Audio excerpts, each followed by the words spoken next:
कारगिल विजय दिवस की 25वीं वर्षगांठ के उपलक्ष्य में मुंबई के राजभवन में अथर्व फाउंडेशन द्वारा एक विशेष कार्यक्रम आयोजित किया गया,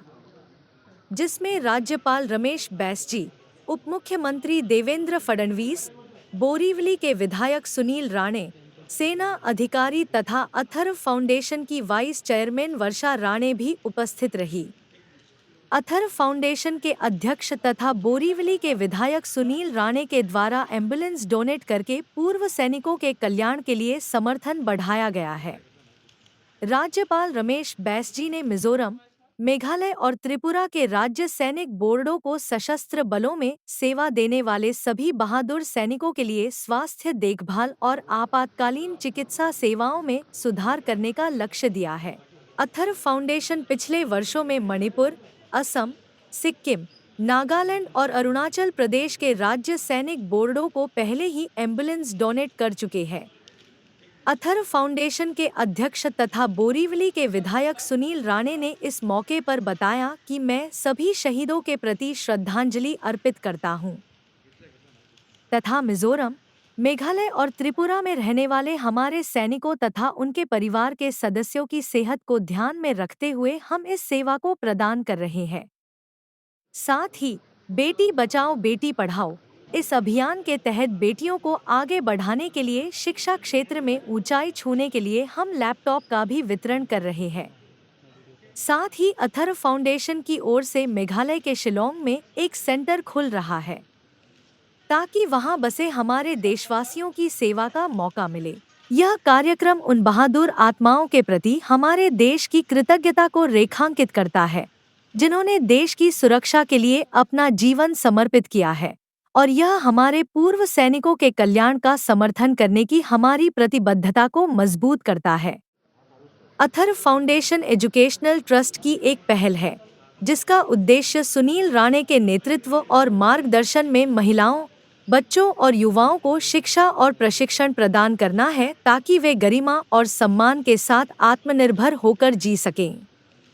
यह फाउंडेशन भारत के ग्रामीण क्षेत्रों में बालिका शिक्षा, शहीदों के परिवारों की मदद, महिला सशक्तिकरण और खेलों को बढ़ावा देने जैसी नेक पहल के लिए काम करने के लिए प्रतिबद्ध है। आज कारगिल दिवस के दिन पे आप लोगों ने एम्बुलेंस दान किया है, क्या कहना चाहेंगे इसके बारे में? सबसे पहले आज कारगिल विजय दिवस के उपलक्ष्य में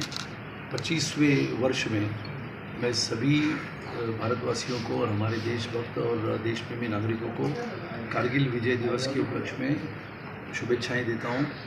और हमारे जाबाज सैनिकों ने, शूरवीरों ने अपने प्राणों की आहुति देते हुए इस कारगिल में विजय हासिल किया था। वो 25 वर्ष पहले का युद्ध था और उस युद्ध में अपने प्राणों को कुर्बान कर देने वाले, प्राणों की आहुति देने वाले हमारे सभी शहीदों के प्रति मैं श्रद्धांजलि अर्पित करता हूँ। उनके सभी परिवारजनों के साथ पूरा देश खड़ा है। और ये आज का जो कार्यक्रम था, वैसे हमने पहले भी अरुणाचल प्रदेश, आसाम, सिक्किम, नागालैंड एवं राज्यों में हमने एम्बुलेंसेस दी थी हमारे राज्य सैनिक बोर्ड के लिए। वैसे ही आज हमने कारगिल दिवस के उपलक्ष्य में हमने मेघालय, मिजोरम और त्रिपुरा के राज्य सैनिक बोर्डों के लिए और विशेष रूप से हमारे शहीदों के परिवारजनों के लिए स्वास्थ्य उनका अच्छा रहे, कभी कोई ऐसी दुर्घटना होती है तो उनको अस्पताल तक जाने के लिए, क्योंकि वो सब इलाका ऐसा है जहाँ पर खाइयों और पर्वतों से भरा हुआ इलाका है। तो हमारे राज्य सैनिक बोर्ड के तहत हमारे सैनिकों के परिवार या शहीदों के परिवार स्वास्थ्य के लिए कहीं पर भी जाना पड़े तो ये एम्बुलेंसेस वहाँ पर काम में आती है। इसके लिए आज ये तीनों एम्बुलेंस हमने महामहिम राज्यपाल महाराष्ट्र के आदरणीय श्री रमेश जी बैस और हमारे महाराष्ट्र के उप मुख्यमंत्री श्री देवेंद्र जी फडणवीस, इनके हाथों से ये तीनों राज्यों के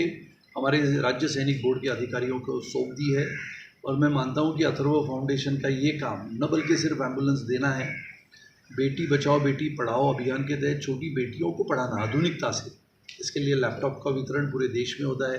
अभी हमारा अथर्व फाउंडेशन का एक नया सेंटर मेघालय के शिलोंग में खुलेगा, जहाँ से विशेष रूप से पूर्वोत्तर राज्य के हमारे सैनिकों के लिए, पूर्व सैनिकों के लिए, उनके परिवारजनों के लिए